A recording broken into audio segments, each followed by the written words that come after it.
बच्चियों को और बच्चों को जो पढ़ना चाहते हैं, आईएएस बनना चाहते हैं, आईपीएस बनना चाहते हैं, डॉक्टर बनना चाहते हैं, इंजीनियर बनना चाहते हैं, एमबीए बनना चाहते हैं, तो हम लोग इसको यहाँ पर मुफ्त में हम लोग कोचिंग कराएंगे इसको। होता है कि दिल्ली एक हब जाना जाता है सिविल सर्विसेज के लिए, स्पेशली गर्ल्स के लिए। गार्जियन का क्या होता है कि गर्ल्स को नहीं भेज पाते हैं।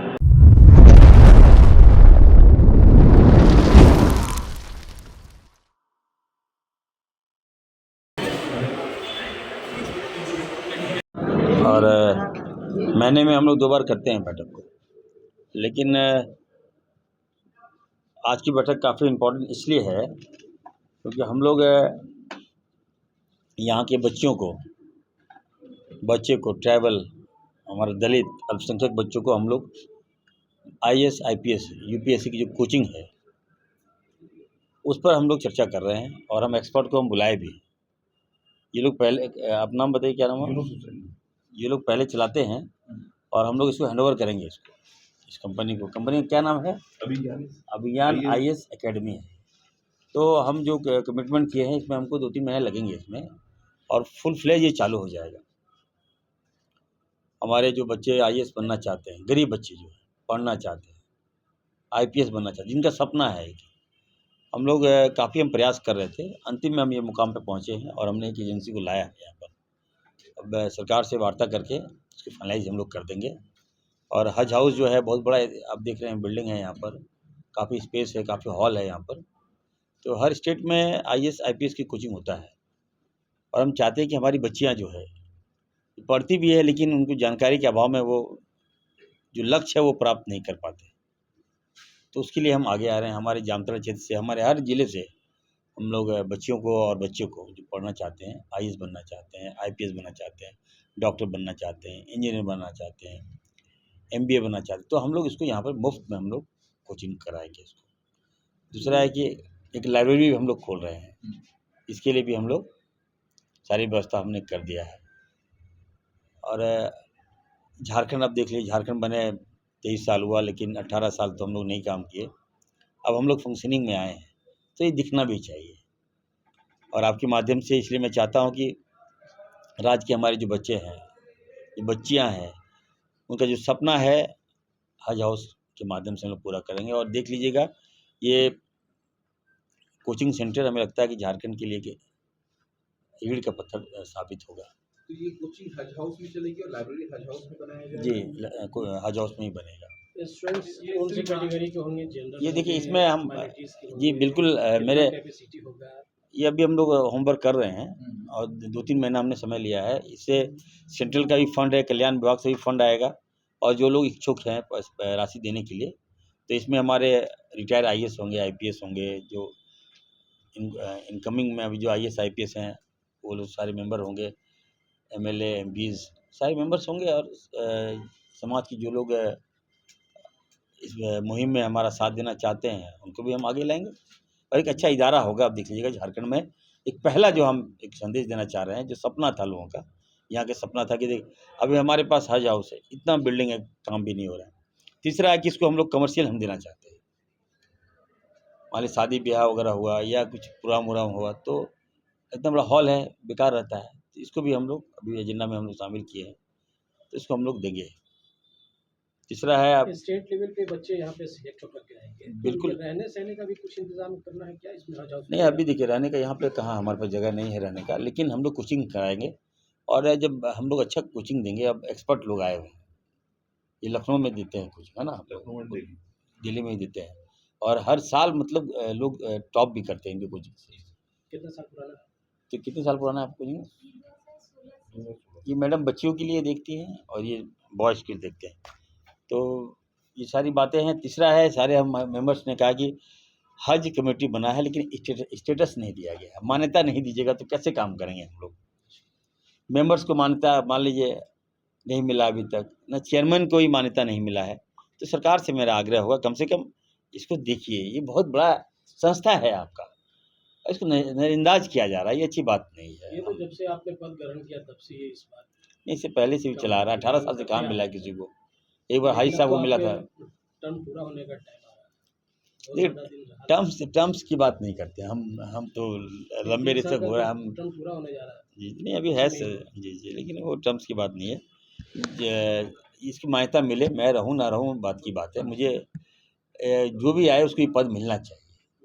अच्छा, जी ये पद मिलना चाहिए उनको, क्योंकि मान लीजिए आप स्टेटस दे दिए हैं, आप चेयरमैन हैं, विभाग ने आपको चयनित कर लिया, उसके बाद मान्यता ही नहीं दे रहे।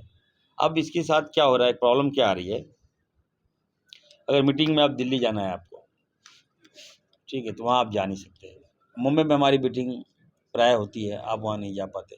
कलकत्ता में बैठक है, आप नहीं जा पाते। तो फंक्शनिंग नहीं हो पा रहा हम, और उसके कारण हम जो राज्य का जो पैसा है केंद्र से हम नहीं ला पा रहे हैं, वो हम ला सकते थे। इससे लॉस हो रहा है, यहाँ की माइनॉरिटीज़ को काफ़ी लॉस हो रहा है, इसका इस संस्था को लॉस हो रहा है। तो इसको मैं चाहता हूँ कि सरकार इस पर अविलंब इस पर ध्यान दे और मान्यता जल्दी दे दे। क्या दिक्कत है, जब चेयरमैन है ही यहाँ, बिल्डिंग है ही, हम लोग बैठते ही हैं, मेंबर्स हमारे हैं ही, तो फिर मान्यता देने में क्या दिक्कत है सरकार को। मुख्यमंत्री मंत्री को देना चाहिए, कल्याण मंत्री के अधीन है ये, उनको देना चाहिए। प्रपोजल दिया आपने, हम लोग दे चुके हैं, अब अप्रूवल नहीं मिला। मिलना चाहिए, मिल जाना चाहिए। और भी एजेंडा है जी, एक जी सवाल ये है जी। कि जिस मकसद के साथ हज हाउस बनाया गया, जैसे यहाँ से फ्लाइट्स जो है वो सीधे जाएगी, उस दिशा में क्या कुछ काम कर रहे हैं? पिछली बार भी ऐसा नहीं हो पाया, कलकत्ता जाना पड़ा आज़मीन हज को। ये देखिए, ये हज कमेटी ऑफ इंडिया से ये टकल होता है। हम लोग एक जरिया है, लेकिन सेटअप आपका गवर्नमेंट ऑफ इंडिया है, और उनको ये देखना है कि फ़्लाइट कहाँ से देंगे, नहीं देंगे। हम लोग तो काफ़ी प्रेशर बनाए थे, दबाव भी दिए थे हम लोग, लेकिन अंतिम में क्या हो कि गो एयरवेज बंद हो गई। पहले तो रांची से हम करवा दिए थे, लेकिन गो एयरवेज बंद ही हो गया, आप देख रहे होंगे। आनन फानन में कैसे भेजिए, यहाँ तक कि हज कमेटी ऑफ इंडिया ने ये कहा कि आपके जो हाजी हैं सबका पैसा रिटर्न कर दे रहे हैं। ऐसी नौबत आ गई थी।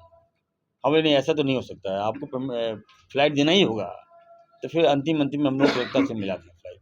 तो इस बार ये उम्मीद की जा सकती है कि यहाँ पर से नहीं, आई होप सो कि ऐसा होगा, और हम यहाँ से करेंगे ऐसा, डोंट वरी फॉर दैट। हम खुद चाहते हैं कि हमारे हाजी को दिक्कत ना। मैं अभिज्ञान आइस अकेडमी के नाम से हमारा इंस्टीट्यूट चल रहा है दिल्ली में, और मैं डायरेक्टर हूँ। अफरोज़ फ़ातिमा नाम है। तो अक्सर क्या होता है कि दिल्ली एक हब जाना जाता है सिविल सर्विसेज के लिए। तो जो स्टेट के बच्चे होते हैं, जैसे कि झारखंड, बिहार हो गया, तो वो वहाँ पॉसिबल नहीं होता है बच्चों को जाना, क्योंकि फ़ीस एक बार जमा हो जाती है।